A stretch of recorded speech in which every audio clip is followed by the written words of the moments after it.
Hi everyone, my name is Lorena. I'm very glad to be invited to this experts meeting to talk about a subject in psychology. I'm a clinical psychology. I come from Mexico, but I live in Belgium. And I want to talk to you about a little bit my experience in Mexico in a particular subject that it's called inclusion in the school for kids with special needs.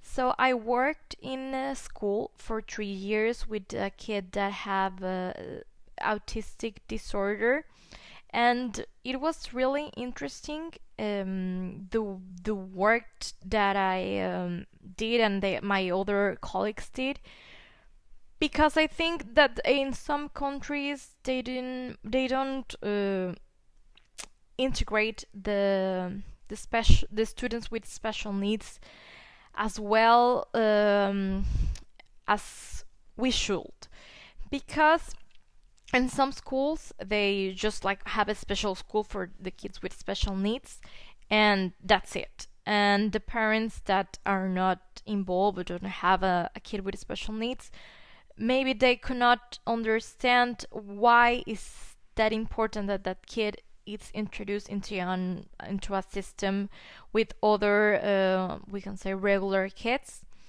It's really important because one day these kids will become part of society as adults, and for them to look for a job it will be hard. And if you have the experience to that in your early years you work with a kid that had special needs in your school, you will be more open to embrace these differences and try to find them a place to work with their abilities and their capacities. Also, in my experience in the school that I was working, we have a different type of cases. We have kids with autism disorder, we have Asperger, we have Down syndrome, and well, it was a challenge for every teacher to one adapt the classroom curriculum to the kids' special needs, and in this particular curriculum that he had, also integrate him into the class, because some of them had they were in a lower they were like in a third grade class, but their knowledge was like a kid from kindergarten.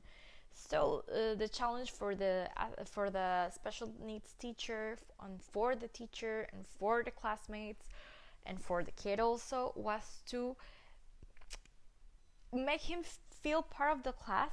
Like the teacher can ask him a question if they were doing math, but at his level, or maybe let him participate into going to the board and writing a simple operation, and also to have the support of the other classmates, that if he succeeded in the mathematical operation, he will be rewarded, even if they can do that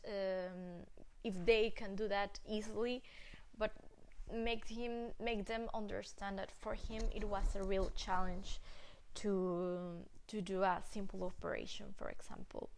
So it's working a lot with conscience, and it's great also for the other kids to learn and learn how to help someone that have different needs than theirs.